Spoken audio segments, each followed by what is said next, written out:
Deus, nós sabemos, Pai, que o Senhor nos inventou, o Senhor nos fez, o Senhor nos fez nascer, e hoje nós estamos vivos aqui, nessa cidade, Senhor, nesse lugar, porque o Senhor tem um propósito para cada um de nós. Deus, nós não estamos aqui com a coisa por acaso, nós não existimos como um sorteio, nós não existimos como uma pessoa que podia ter sido outra coisa, nós existimos como somos, porque o Senhor nos inventou, o Senhor nos fez, e o Senhor nos colocou aqui, e o Senhor tem um propósito para cada um de nós. Senhor, abençoa-nos, fala com cada um aqui, mais do que o Senhor falou comigo esses dias, Pai. Eu te peço no nome de Jesus Cristo. Amém. Amém?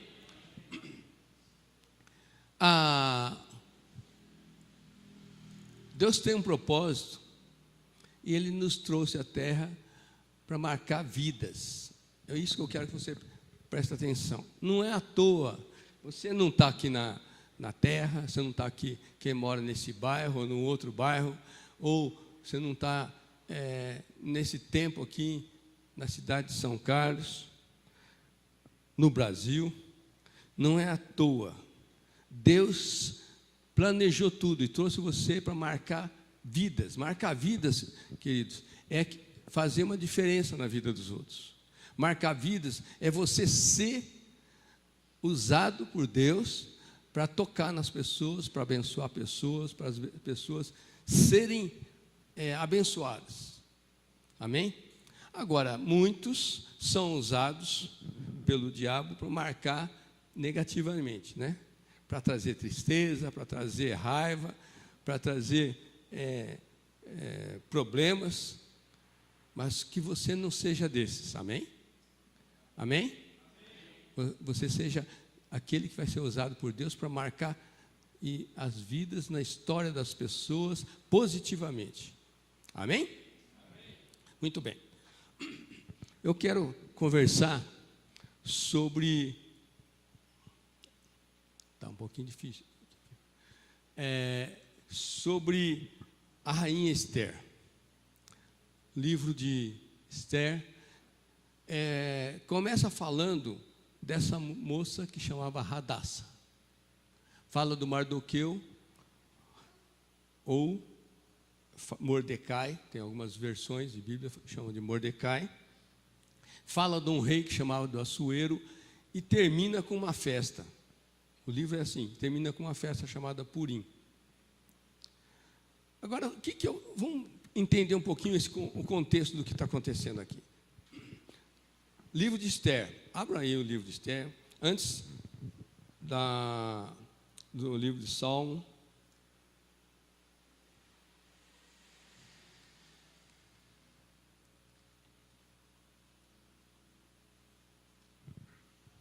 Acharam? Aí tem engrudado no livro de Salmo tem o livro de Jó. Um pouquinho antes do Jó é o livro de Esther. Ele é curtinho e nós vamos passar por ele, assim, alguns pontos, vou parar um pouquinho mais, mas eu quero que você preste atenção no seguinte. De repente, preste atenção que se você começar vendo o que está acontecendo aí, numa versão fala do rei Xerxes e na outra versão fala de Assuero. São nomes diferentes, um é a palavra em hebraica e a outra é a palavra síria, no povo sírio, naquela região da Síria. E por que sírio? Porque a Síria ela dominou o reinado esqueci o nome, que me ajuda aí, o rei que tinha dominado Jerusalém e levou o povo como escravo, Nabucodonosor. Então, Nabucodonosor foi a primeira questão toda aí. Nabucodonosor foi para Jerusalém e guerreou contra Jerusalém e dominou. E o povo judeu, que era um povo a capital era Jerusalém, foi dominado pelo povo que na época era o povo que foi levado para a Babilônia, né? Então o reinado da Babilônia que mandava ali, começou a mandar. E aí você vê lá alguns livros mais para trás que fala sobre profetas do Senhor que foi nessa época, foram levados escravos. O livro de Daniel é muito interessante, que ele mostra a cada passo dessa ser levado como escravo porque perderam uma guerra. Na época da guerra lá atrás, o rei era chamado Jeoaquim. E esse rei, ele não conseguia dominar e organizar o exército, tudo, e não conseguiu ir contra o exército da Babilônia, porque ele era um rei que também estava em desobediência a Deus, e Deus já tinha falado que ia tirar a proteção de todo Israel. Bom, o Mordecai, antes de falar do Mardoqueu, o Assuero, ou Xerxes, ele era um rei que dominava. Olha, para vocês terem uma ideia, aquela época, o domínio dele ia desde lá onde hoje é a Índia, até a Etiópia, que é o norte da África. Dominava tudo ali. E era um império violento, grande. E então ele tinha dominado, inclusive, a Babilônia, que a Babilônia tinha sido aquela que tinha dominado Israel. Muito bem.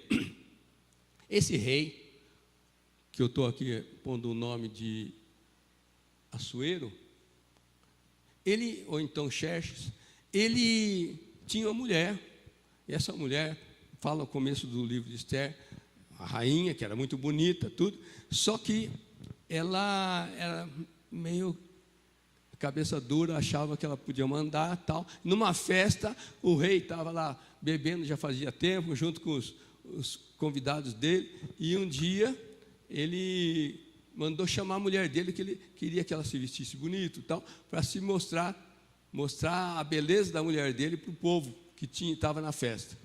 E ela não quis ir, ela desobedeceu, e por causa dessa desobediência ela foi destituída como esposa, como rainha, perdeu o cargo de rainha e perdeu o cargo de esposa, inclusive. E foi decretado um concurso, ia fazer um concurso para escolher uma outra mulher para ver quem que ia ser a rainha, esposa do rei. Muito bem, nesse período, dentro ali da cidade de Suzã, que era a capital da Síria, Suzã é onde morava essa Hadassa. E o Mardoqueu era o primo dela. Tem alguns que falam que é tio, mas na realidade, se eu ler direitinho, era primo dela. E era um primo mais velho que, quando os pais da Hadassa morreram, o primo, o Mardoqueu, ou Mordecai, ele adotou a menina e começou a cuidar dela como se fosse filha. Quer dizer, ele passou a ser padrasto e primo da Hadassa. Quando aconteceu essa questão da rainha ser destituída e o rei decretar, ia ter um concurso de beleza, tal, ia ver quem que ia ser a escolhida para ser esposa do rei, primo, né? O primo, o Mordecai, ou Mardoqueu, ele teve uma ideia, né? Falou: você está bonita, ela já estava moça. Você está bonita, e eu acho que vale a pena, porque você é bem bonita. Vamos fazer o seguinte: só que vou mudar o teu nome, em vez de Hadassa, vou mudar para Esther. E você, porque o nome Esther era um nome mais comum naquela região da Síria, da cidade de Suzã. E a Hadassa foi mudada o nome para Esther, para também não desconfiarem que ela era judia. E com isso, teve o concurso, ela foi escolhida e ela se tornou a rainha e esposa do rei. Eu quero que você pense uma coisa, o seguinte: a mulher, a moça, ela era filha de escravos e ela é escrava também. Veio como os pais dela vieram como escravos para aquela terra. E naquele período, escravo era escravo, que judiado, né? Então ela estava sob uma pressão, ela estava sobre um trabalho forçado, não ganhava para trabalhar, né? Mas o primo teve essa ideia, quem sabe você se torna a rainha. Você é bonita demais, né? E uma coisa que é interessante é que Deus pode fazer isso. Deus, ele tinha uma coisa especial, tinha um propósito na vida de Esther. E Deus pegou a Esther no meio ali da escravidão, do sofrimento, da crise, e transformou ela em rainha. Agora você pode pensar assim, mas isso foi com ela lá, mas isso pode acontecer com você. Não só a mulher, viu? O homem também. Deus pode tirar do sofrimento, da crise, pode tirar do lixo e transformar essa pessoa numa pessoa proeminente, uma pessoa elogiada, uma pessoa abençoadora de outras pessoas, inclusive. Não importa a situação que você anda, não importa a situação em que você está, se Deus te chamou para ouvir essa palavra, Deus tem um propósito na tua vida. Amém? Muito bem. O grande rei Assuero, né?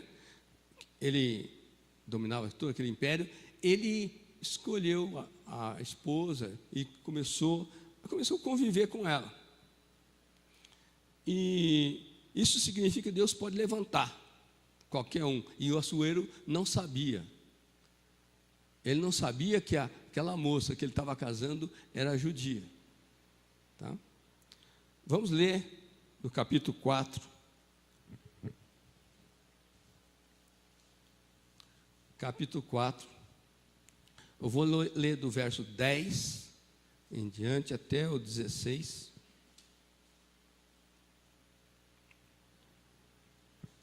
Acharam? Capítulo 4 do livro de Esther. Amém? Quem não achou, levanta a mão um pouco, pede ajuda para o vizinho.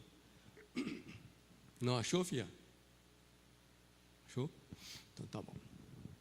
Então fala assim, aqui tem toda uma situação em que o Mardoqueu, o primo dela, ele começou a trabalhar na porta do palácio, tudo.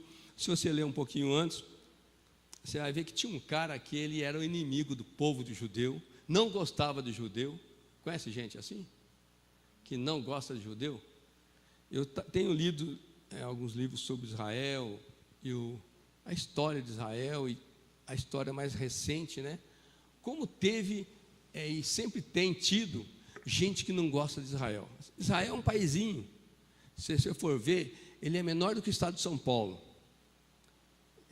Em termos de área, cabe dentro do estado de Sergipe, Brasil. Estava ouvindo uma palavra esses dias que, se a pessoa for passar de avião por cima de Israel, ele tem que falar, aqui começa, chegou, porque não tem tempo de atravessar de avião, tem que ser de carro. O carro parece que demora algumas horas. Agora,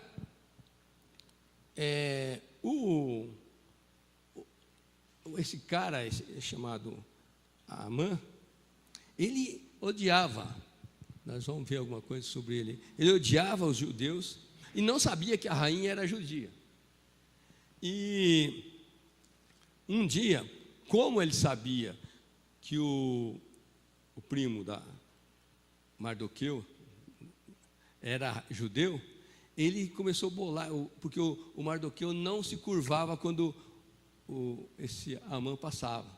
O Amã era um tipo de primeiro-ministro do rei, e ele queria que todo mundo se curvasse diante dele. E ele falou, não vou me curvar. O Mardoqueu falou, não vou me curvar, porque eu só me curvo diante de Deus. Ele era crente, né, no Senhor Deus, não em Jesus Cristo. Naquela época Jesus não tinha nascido ainda, mas ele era fiel a Deus e que estava buscando a Deus.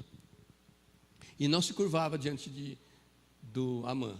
E o Amã ficou com raiva e um dia começou a pensar um jeito de destruir os judeus, matar os judeus.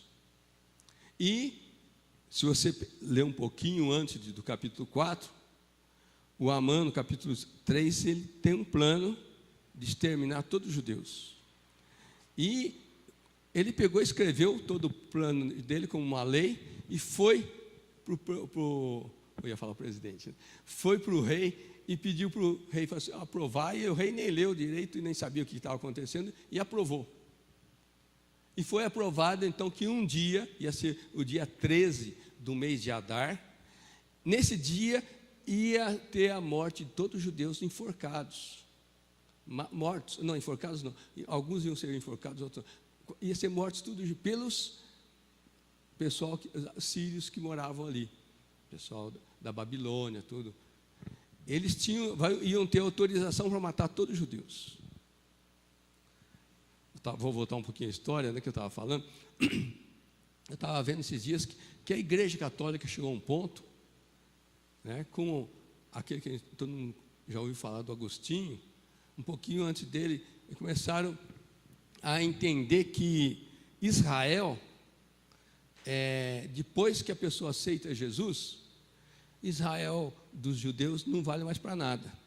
Mas a Bíblia está cheia de profecia falando que Israel, como foi orado aqui no começo, né, que Israel precisa ter paz, ore pela paz de Jerusalém, e também que o Senhor vai chegar, Jesus vai voltar ali, vai ser colocado em Israel, e várias coisas vão acontecer, né, com relação a Israel. E o Israel, tudo que acontece em Israel, já vai mostrando que Jesus está voltando. É chamado por muitos teólogos de o relógio de Deus.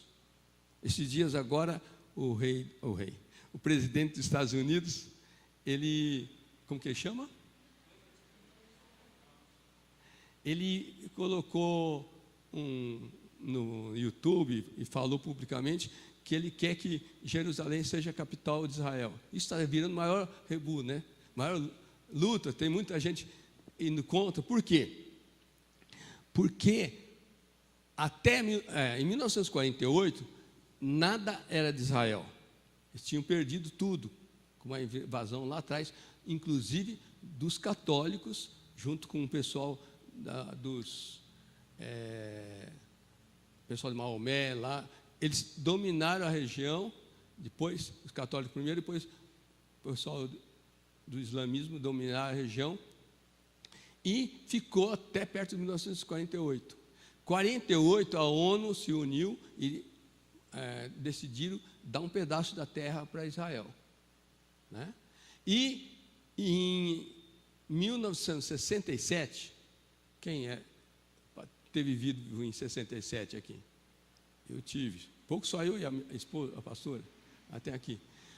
Em 67 teve uma guerra, a Guerra dos 6 Dias, ouviram falar? Quem estudou um pouco de história também sabe disso. Teve uma Guerra dos 6 Dias em que todos os países em volta, os árabes, até o Egito, cercaram Israel para atacar tudo ao mesmo tempo. Israel, sabendo disso, eles providenciaram uma revolta contra isso, um troco, né? E se armaram com os aviões mais modernos que tinha na época, que eram os franceses, e atacaram todas as guarnições que estavam cercando Israel. E eles ganharam a guerra em 6 dias. E no 7º eles descansaram. Muito interessante que a Bíblia fala que Deus fala que nós devemos trabalhar 6 dias e descansar no 7º dia, né? E Deus tem sido fiel com Israel. Você vê hoje, Israel é um dos maiores produtores de pessoas de ciência, de crânio, de prêmio Nobel, coisa assim. Agora, voltando à questão aqui, esse Amã, ele odiava os judeus, porque o diabo odeia os judeus, já lá de trás já. E por causa disso, foi decretada a lei, isso está no capítulo 13, decretada a lei para matar todos os judeus. No capítulo 4, é que nós vamos ler. Do 1 até o 9, eu não vou ler. E o Mardoqueu, que era o filho, o primo ou padrasto, vamos chamar assim, padrasto da Esther, ele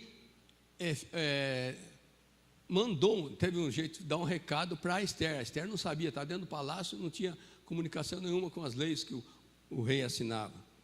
E aqui nós estamos num ponto em que a Esther recebeu o recado. Eu vou ler, antes de ler o 10, vamos ler o verso 9, que fala assim: Hatá retornou e relatou a Esther tudo o que Mardoqueu lhe tinha dito. O que o Mardoqueu tinha dito, ele vai começar a explicar. Hatá era um dos eunucos da rainha. Ele ficava cuidando da rainha, enfeitando a rainha, dando perfume para ela, assim por diante. Tinha outros também. Mas no 10 fala assim: então ela orientou Hatá a transmitir a seguinte mensagem a Mardoqueu. Verso 11: todos os oficiais do rei e o povo das províncias do império sabem que existe somente uma lei para qualquer homem ou mulher que se aproxime do rei no pátio interno, sem que seja convocado diretamente por ele. Tal pessoa será morta, a não ser que o próprio rei estenda seu cetro de ouro para a pessoa, e mediante esse sinal lhe salve a vida. Deixa eu dar uma pausa aqui. Existia uma lei em que qualquer pessoa que quisesse entrar, se aproximar do rei, sem ter sido chamado, ele corria o risco de morte. E se não tivesse, ia querer fazer um pedido, ou então xingar o rei, falar alguma coisa lá para o rei, ele ia ser morto, porque ele não estava na agenda das pessoas que iam ser recepcionadas pelo rei.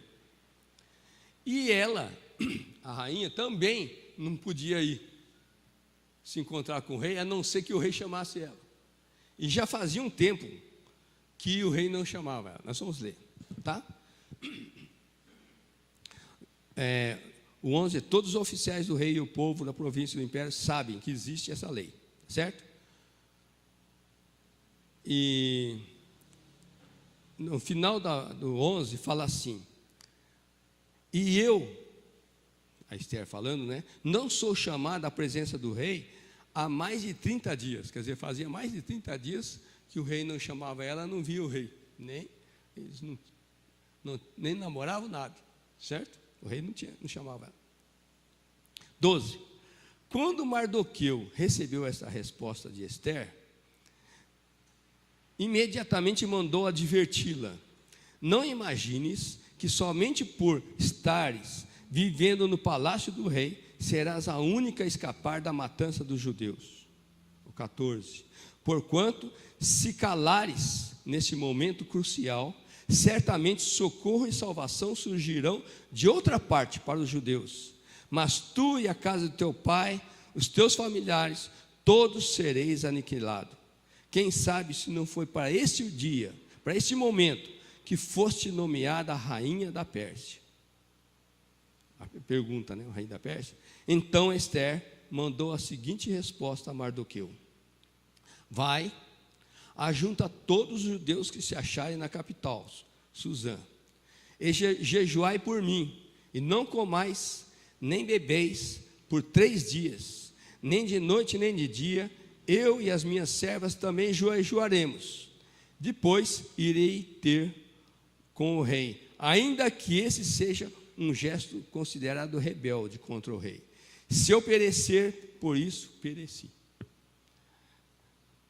Ou seja, estava numa situação crucial, né, crítica para Esther, virou uma coisa difícil para ela. Não é à toa que ela tinha sido nascida e estava aqui naquele posto. É isso que o primo dela estava falando. Não é à toa que ele estava falando, quem sabe não foi para este momento que você foi colocada como rainha. Ou seja, Deus te separou para esse momento, para salvar os judeus, inclusive você e os teus pais. E eu quero que você preste atenção a uma coisa, isso acontece com qualquer um de nós. Não é à toa que nós nascemos. Há um propósito em cada um de nós. Amém? Há um propósito na tua vida, querido e querida. Para todos que nasceram e estão vivos, estão aqui nesse salão agora, e mesmo aqueles que vão assistir pela internet, Deus tem um propósito. Tendo conhecido ou não a Jesus Cristo, tendo andado ou não com Jesus Cristo, se está vivo, Deus tem um propósito. Mesmo que não tenha dado um passo para cumprir o propósito de Deus, ainda dá tempo de cumprir esse propósito. Você não está vivo por acaso, amém? Você não está vivo porque foi sorteado para estar vivo, não.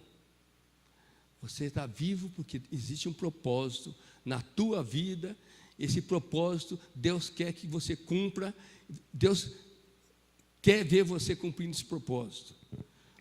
Amém? Você existe para cumprir um papel na história, um papel na vida de pessoas. Vocês estudaram história, pelo menos um pouco, sabe que Pedro Álvares Cabral teve um momento da história dele, né? Diz a história que ele foi um dos primeiros a chegar. Colombo foi aquele que descobriu a América. Tem outros, né, que fizeram história. O Getúlio Vargas foi um presidente que muitos gostaram das leis dele, marcaram a vida deles. E tem recentes políticos que estão marcando história negativamente também, né? Agora você está escolhido por Deus para fazer história positiva, não negativa, amém? Agora presta atenção em 3 coisas aqui no verso, vou pôr mais para frente aqui, o 14, que eu grifei ali. Porquanto se calares, isso é o primo dele falando, se calares neste momento crucial, certamente socorro e salvação surgirão de outra parte para os judeus. Mas tu e a casa do teu pai, e os teus familiares, todos sereis aniquilados. Quem sabe se não foi para este dia que fosse nomeada rainha, ou para essa posição, né? Você também está sendo chamado. Deus tem um propósito para você. E começa a pensar isso. Para ela, dizia o seguinte: se você se calar, quer dizer, se você cruzar os braços, se você se omitir do que tem que ser feito, Deus tem um plano para você. Deus quer usar você. Deus, se você se calar, e se você se negar, se você fizer o contrário, não fazer o papel para que você está viva, Deus vai levantar outro. Deus vai levantar outro no teu lugar. Porque os planos de Deus, queridos, a Bíblia fala, os planos de Deus não podem ser frustrados. Amém? Então presta atenção. Você pode falar assim: mas eu nem sei direito se eu aceitei Jesus. Não importa, você está vivo. Deus tem um plano para você. Amém? Mas se você aceitou Jesus, você já sabe algumas coisas. Qual é o propósito de Deus para você? Agora, outra coisa que ele fala assim: se você se negar, Deus vai levantar outro para fazer isso para que você nasceu. Você nasceu, querido, para coisas bonitas.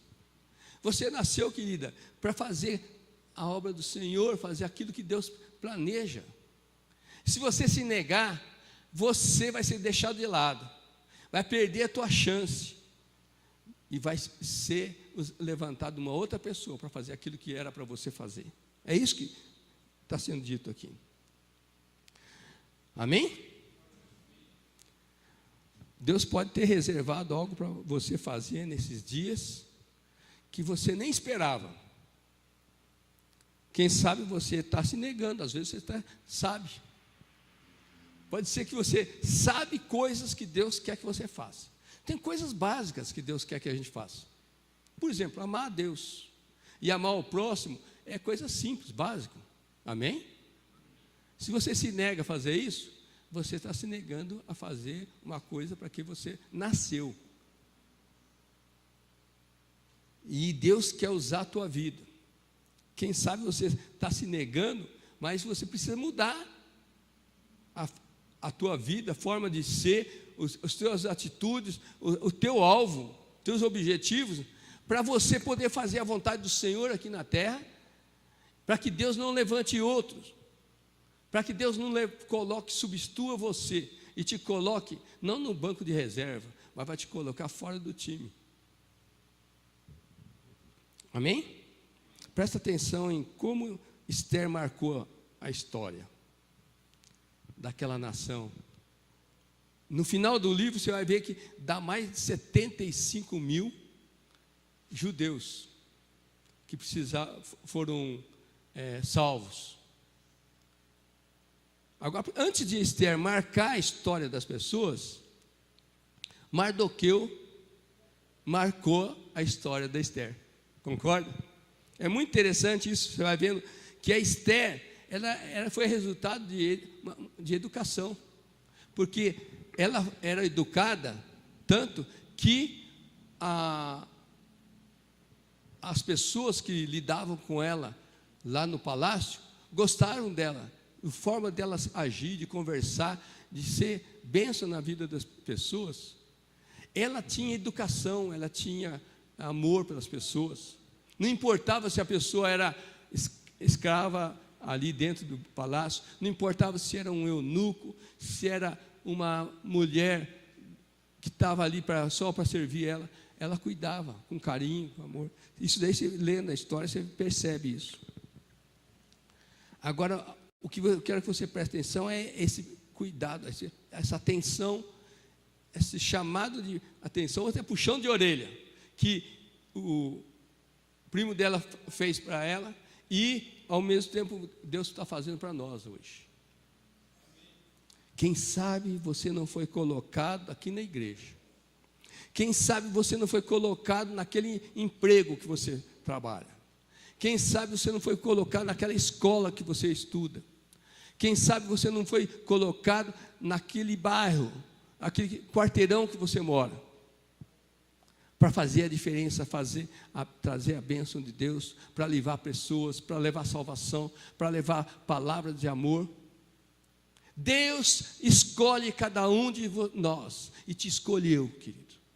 Tome posse disso. Fala comigo assim, mas pensando em Deus, conversando com Ele. Deus me escolheu para fazer a diferença. Não é para fazer igual aos outros, amém? É para fazer aquilo que Deus te escolheu. Se você não se mover, Deus move você do posto que você está. Toma cuidado. Agora eu quero que você preste atenção a algumas coisas da própria Esther. Ela tinha um caráter assim, muito cuidadosa, era amorosa, como falei.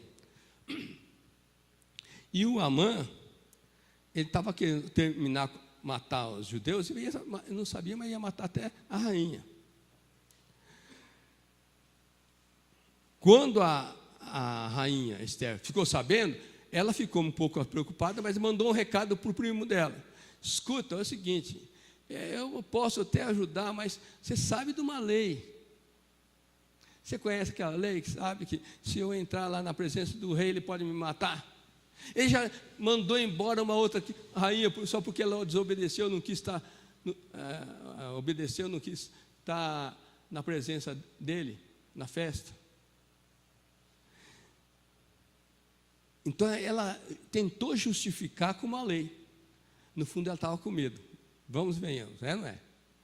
Ela estava com medo de chegar na presença do rei e ser morta. Agora, aquela lei, existia uma outra lei que era, se ele estendesse o cetro, que era um tipo de um cajado, né? para a pessoa é sinal de que ele estava recebia. Se alguém se aproximasse do rei e ele não estendesse o cetro, a pessoa era morta. E ela sabia disso, mas ela tentou jogar a resposta. Mardoqueu é o seguinte, tem essa lei aí, você sabe. Daí ele mandou a resposta para ela. Mas você sabe que também que você é judia? Teus pais são judeus e vocês vão morrer? Oi? Desculpa, família. Então, ao ser chamada a atenção, para não se calar, ela despertou. Ela despertou e aí se arriscou, né? Porque a gente percebe, depois lendo, que ela propõe a ir lá conversar com o rei, mas ela pediu um tempo de 3 dias de oração, de jejum. Né? Então ela imaginou assim: eu sozinho não consigo, mas Deus comigo, eu vou conseguir. E mandou ele falar assim: fale para todos os judeus. Também orem aí e jejuem. Né? A palavra orem não está ali, mas está o jejum.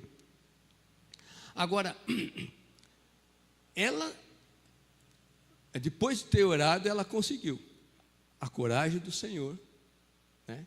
E foi avante. Amém? Agora, essa questão de ser substituído, se você não fizer o teu papel, se você não fizer aquilo para que Deus te chamou, você pode ser substituído. Isso acontece na Bíblia em vários lugares. Vocês conhecem a história de Saul, um rei, escolhido por Deus, ungido pelo profeta, né, Samuel. Ele estava reinando, ganhando as guerras, de repente ele desobedeceu um mandamento de Deus. Em vez de ele ir na guerra e não trazer nada, ele trouxe gado, trouxe ovelhas, né? E com isso, ele estava em desobediência. E aí fala assim, olha, eu trouxe, mas é para sacrificar para Deus. Aí o profeta fala assim: é melhor obedecer do que sacrificar. Querido, meia obediência não vale nada. Meia obediência é desobediência. Nós temos que obedecer. Essa é a palavra. Obedecer ao chamado de Deus. Amém? Obedecer aquilo que Deus nos chamou. E aí sabe o que aconteceu? Ele desobedeceu, trouxe aquele negócio como se fosse uma bênção, e ele foi substituído por um outro rei, pelo rei Davi. Judas, chamado por Jesus Cristo, não é isso? Para ser discípulo de Jesus, para caminhar e ia ser até um futuro evangelista, coisa assim, né? Ele caiu no pecado, em desobediência, ele foi substituído. Por quem que ele foi substituído? Matias. Matias foi colocado no lugar de Judas. Amém? E tem outros casos, o caso do Eli também. Ele perdeu o posto dele porque ele amava mais os filhos do que a Deus. Quem não faz o que Deus manda, perde o seu lugar. Presta atenção nisso. Quem não faz o que Deus manda, perde o seu lugar. É duro isso, né? Mas é a verdade. Por exemplo, Jesus veio, sabia o efeito que teria a sua morte, na salvação das pessoas, mas tinha a tentação também de fugir da morte na cruz. E o Pedro veio tentar ele. Jesus, tem dó de ti. Mas Jesus foi firme, foi focado naquilo que ele veio à terra. Se você não se dispor para aquilo que Deus te chamou, Deus pode levantar outro e te substituir. Presta atenção nisso. Se nos calarmos, vamos prejudicar muita gente também. Tem isso. Porque olha aqui, o Mardoqueu fala para Esther: se você se calar, os seus familiares vão morrer.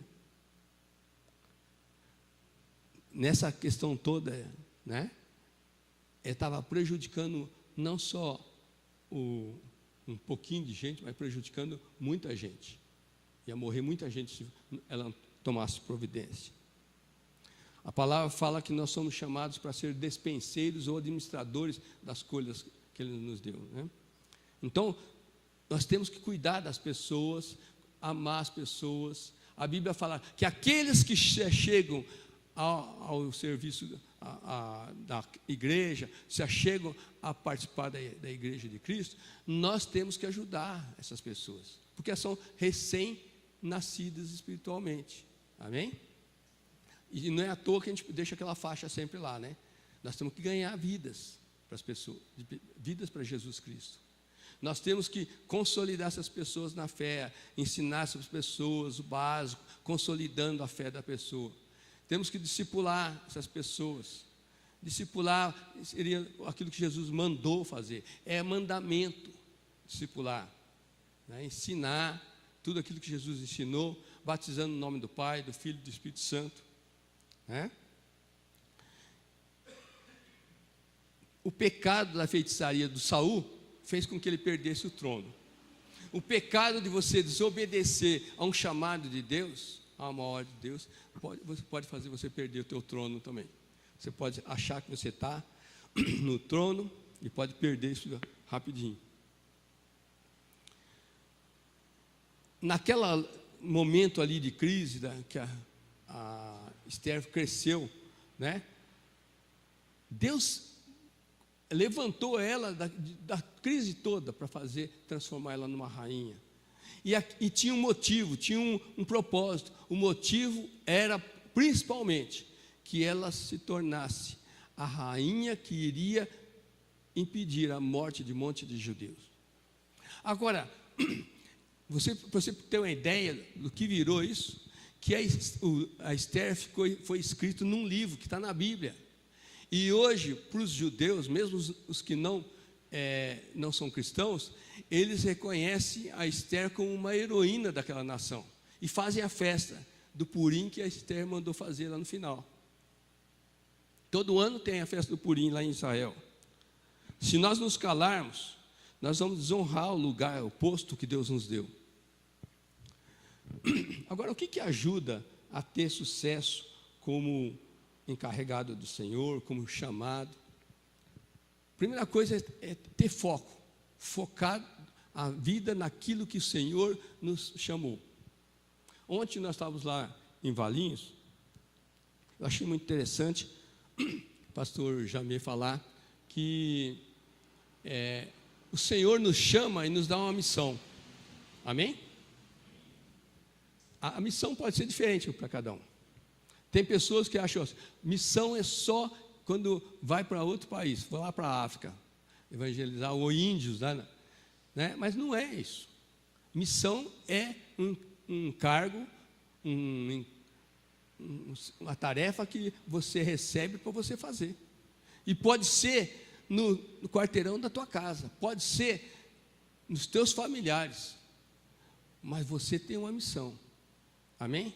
E se você tem uma missão, presta atenção, você é um missionário. Amém?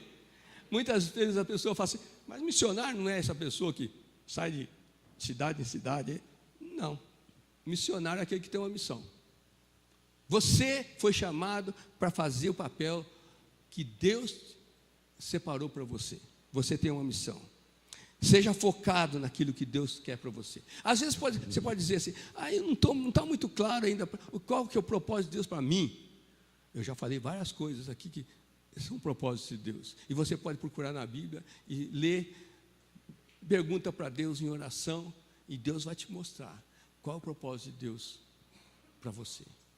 Deus não escolheu você para ficar sentado, de braço cruzado, de boca fechada. Deus escolheu para você para mais coisas do que isso. Ame o próximo, demonstre amor, leve a pessoa para Jesus, fale de Jesus para ela, consolide ela na fé, discipule e ajude ela a ser levada para ela leva ao batismo e para ser um discipulador também. Nós devemos estar atentos e dispostos para entrar em ação nos momentos certos que o Senhor abre diante de nós. Amém? Espero que hoje você tenha despertado, está sendo despertado, como a Esther esteve aquele dia. Uma coisa que é interessante, que eu acho que está lá em Apocalipse, que Deus fala assim, ó: eu conheço as tuas obras, sei que você é fiel nisso, naquilo, mas tenho contra você que você deixou o primeiro amor. Tenho contra ti que você abandonou o primeiro amor. Ou seja, aquilo que você devia estar focando é o amor a Deus, amor à missão, amor à vontade de Deus, ao projeto de Deus. Amém? E você, pode ser que no dia que você aceitou Jesus, ou um tempo atrás aqui, você se colocou diante de Deus e falou assim: Deus, pode me usar, eis-me aqui, usa-me. E de repente você começou a acomodar, ficar mais na frente da televisão do que na frente da Bíblia, e de repente o teu foco mudou. Você está perdendo o teu propósito se você fizer isso. E você vai ser substituído se você continuar fazendo isso. Tenho contra ti que você abandonou o primeiro amor. Isso é foco. É falta de foco. Nós temos que estar focados na vontade do Senhor, no alvo, no objetivo que Deus nos chamou. Não se acomode, querido. Eu lembro de uma história assim que conta, né?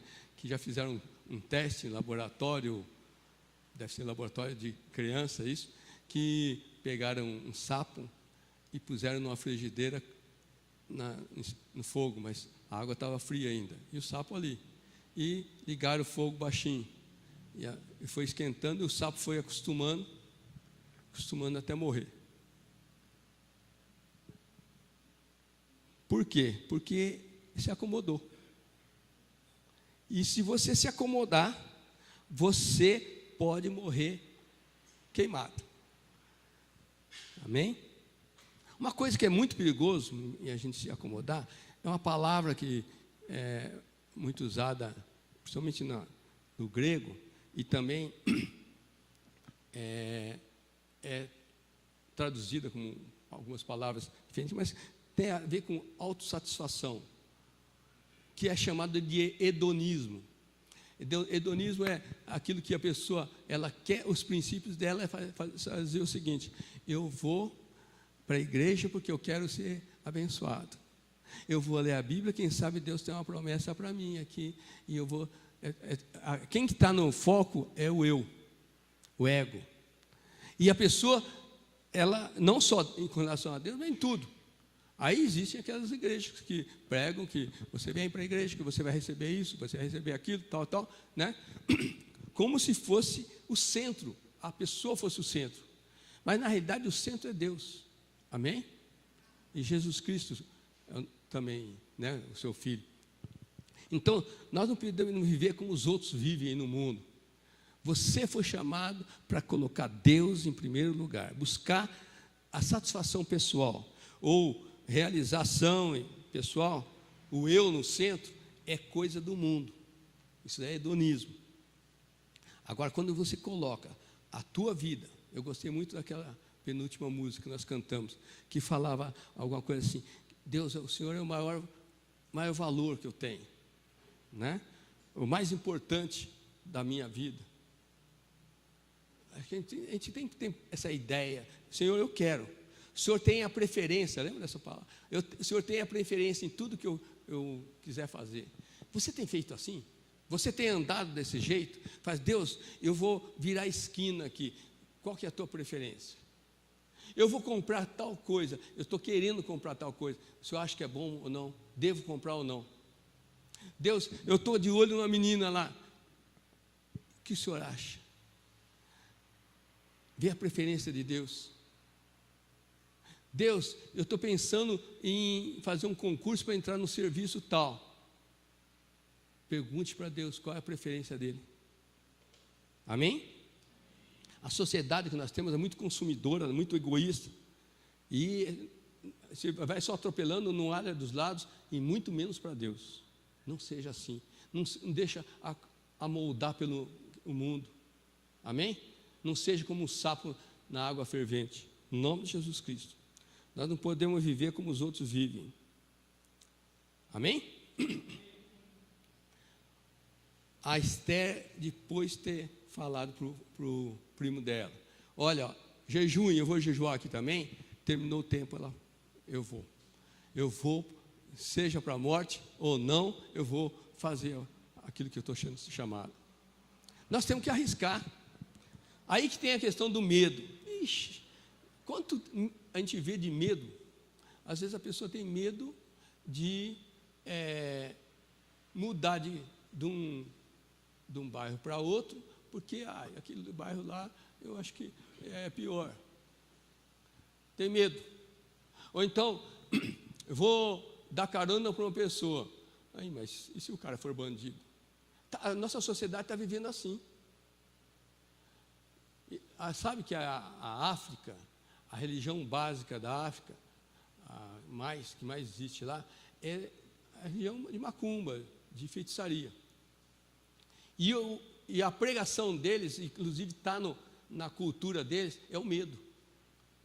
O medo é o que vale mais. Porque se você fizer tal coisa, vai vir um castigo para você. Se você fizer tal coisa, você sempre tem um espírito assim que vai te perseguir. Se você fizer tal coisa, só medo. E medo de fazer isso, medo de fazer aquilo, e o pessoal não prospera. Pode ver, inclusive financeiramente, né? Nós não podemos ter medo de fazer a vontade de Deus. Nós não podemos deixar acontecer barreiras na nossa vida, porque se eu fizer tal coisa, acho que não vai ser legal. Me chamaram para ser líder de célula, mas eu acho que o que vai acontecer se eles me fizeram umas perguntas que eu não sei? Não importa. Se Deus está chamando, vai, aí Deus dá a resposta. Não sei se já aconteceu isso com você. Às vezes eu tive essa tentação já, de chegar num lugar, num médico, num negócio, fazer. A pessoa começa a conversar e ele pergunta: o que você faz? Você fala tal. E eu muitas vezes falei: eu sou professor na Federal, mas isso há 9 anos atrás, né? Depois disso, eu me aposentei e agora eu sou pastor de uma comunidade. Eu sou um dos líderes de uma comunidade cristã e nós pregamos o Evangelho de Cristo. Nós não podemos ter medo do que o outro vai rir, que o outro vai falar. Se você tem medo, vergonha, timidez, isso é medo. Timidez é medo do que os outros podem falar. Eles vão rir de mim. E agora? Isso é medo. E o medo não vem de Deus. Amém? Outra coisa que pode atrapalhar é a preguiça. Nós não podemos ter preguiça de fazer a vontade do Senhor.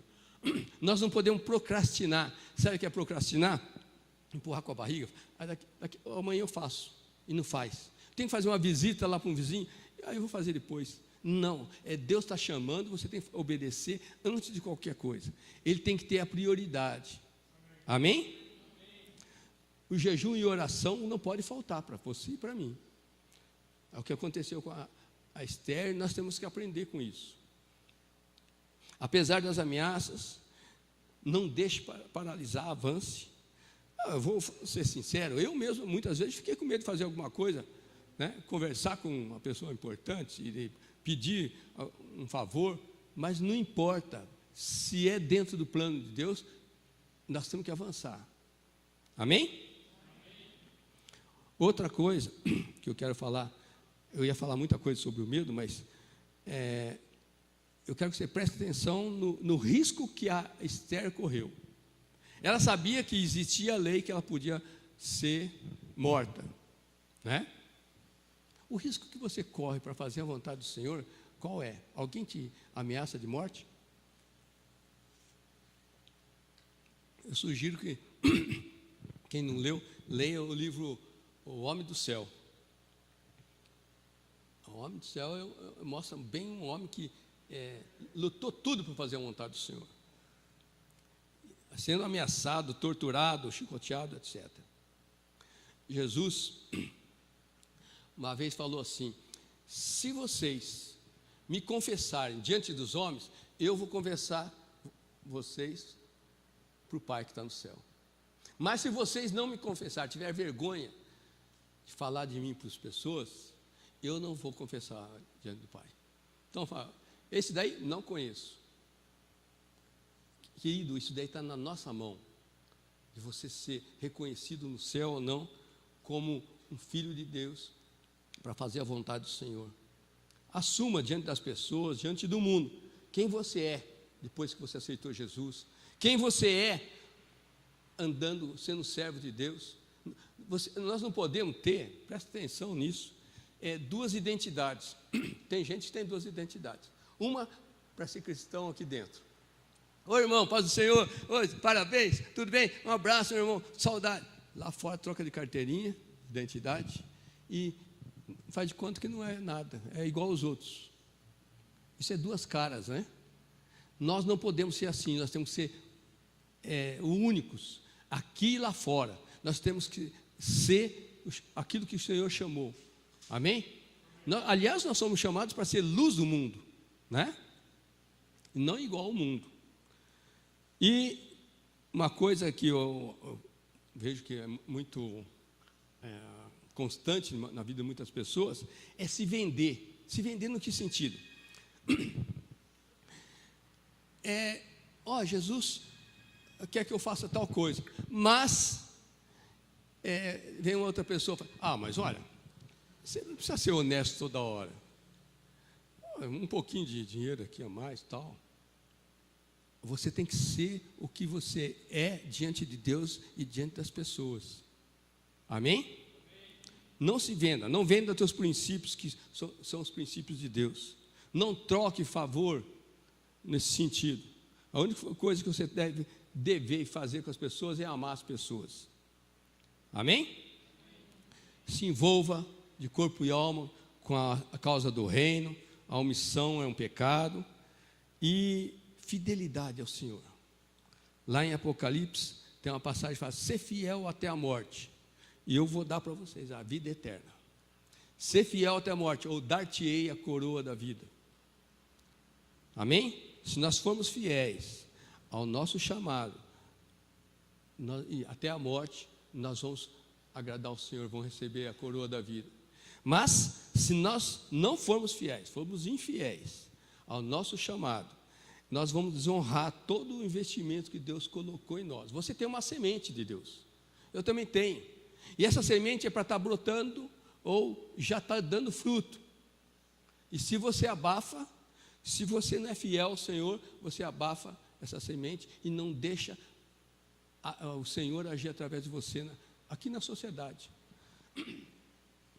O grande resultado de tudo isso, né, que eu quero comentar com vocês, se vocês estão anotando, anota aí, Esther capítulo 9, do 12 ao 15, eu não vou ler, mas, eu incluindo o 16, já fica mais claro.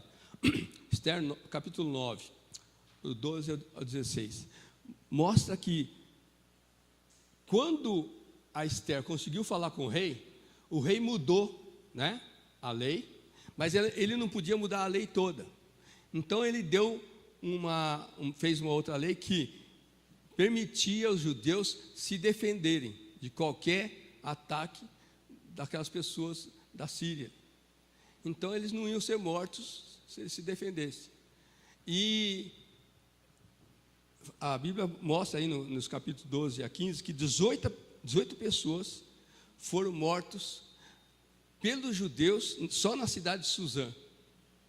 Por quê? Porque devem ter sido atacados e eles podiam se defender, se armaram.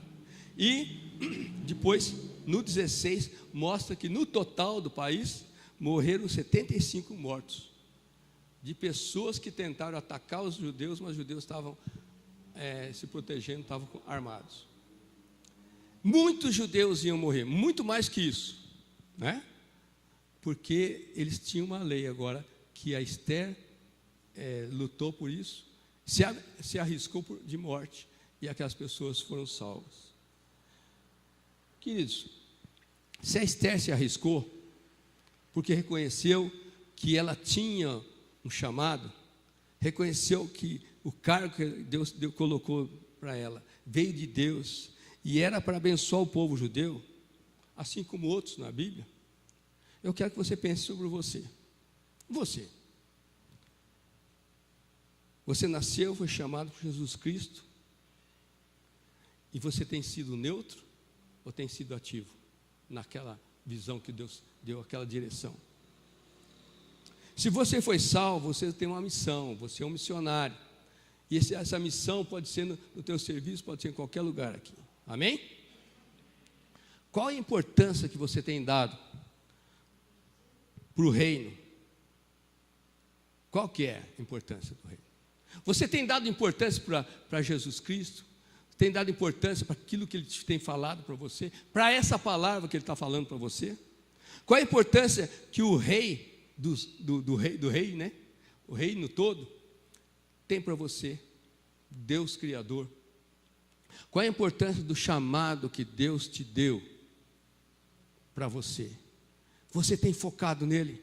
Você tem olhado para ele? Você tem buscado caminhar nesse chamado, nessa missão? Qual a importância que o propósito de Deus tem para você, agora, hoje? Vamos ficar de pé. Em algum momento, Deus vai te chacoalhar por isso. Deus vai te levantar para ser esse instrumento, ou então já está levantando, para ser instrumento de bênção, salvação e libertação para outras pessoas. Quando você foi salvo, você foi incluído numa lista de coisas que Deus tinha para você. Pelo menos aquilo que eu falei: amar, demonstrar amor, testemunhar, ensinar o que tem aprendido de Jesus. Existe essa semente em você, não deixa abafar. Amém? Vamos reafirmar o compromisso com o Senhor nessa noite. Se você recebeu um chamado, recebeu um propósito do Senhor, mas você tem negligenciado, é hora de você pedir perdão para Deus, se arrepender. Às vezes você deixou de fazer a vontade do Senhor por causa dos outros, porque você não gostou do jeito que o outro falou com você, ou do jeito que o outro olhou para você. Não deixa a tua vida empacar, no nome de Jesus Cristo. Fecha teus olhos. Vamos reafirmar um compromisso com o propósito de Deus, amém? Com o plano dele e o alvo dele em usar-nos nesses dias. Diga agora para o Senhor: Senhor, eu não tenho sido fiel ao teu chamado, mas eu quero me arrepender agora. Eu me arrependo. Eu quero caminhar contigo, fazendo a tua vontade. E eu renovo agora um compromisso com o Senhor. Diga para o Senhor: eu renovo um compromisso com o Senhor, que me salvou e me chamou para uma missão. Eu quero fazer diferença, Deus. Fala para o Senhor: eu quero fazer diferença. Onde o Senhor me colocou aqui no mundo, eu quero fazer história na vida de pessoas, histórias positivas, histórias abençoadas. Pode ser para minha família, para meus vizinhos, amigos, parentes, pode ser até aqui na comunidade. Mas eu quero fazer história, quero fazer diferença lá no serviço, lá na escola. Quero fazer diferença, Senhor. Usa-me, Senhor. Usa-me, Senhor. Eis-me aqui, Senhor. Eis-me aqui, Senhor. Venha, Senhor. Eu quero entregar tudo para Ti, Senhor. Eu quero declarar que o Senhor é aquele que tem maior valor na minha vida. O Senhor é o mais importante na minha vida. O Senhor tem a preferência. E os Teus propósitos são importantes para mim. Eu quero caminhar nos Teus propósitos. Fala com Ele. Fala: Deus, eu quero caminhar nos Teus propósitos. Deus, eu quero caminhar nos Teus propósitos. Não se negue a ouvir essa palavra. Não se negue a conversar com Deus sobre isso. Você foi chamado com um propósito. Deus tem um propósito. Coloque a tua vida diante de Deus agora. Reafirme teu compromisso com Deus, no nome de Jesus Cristo.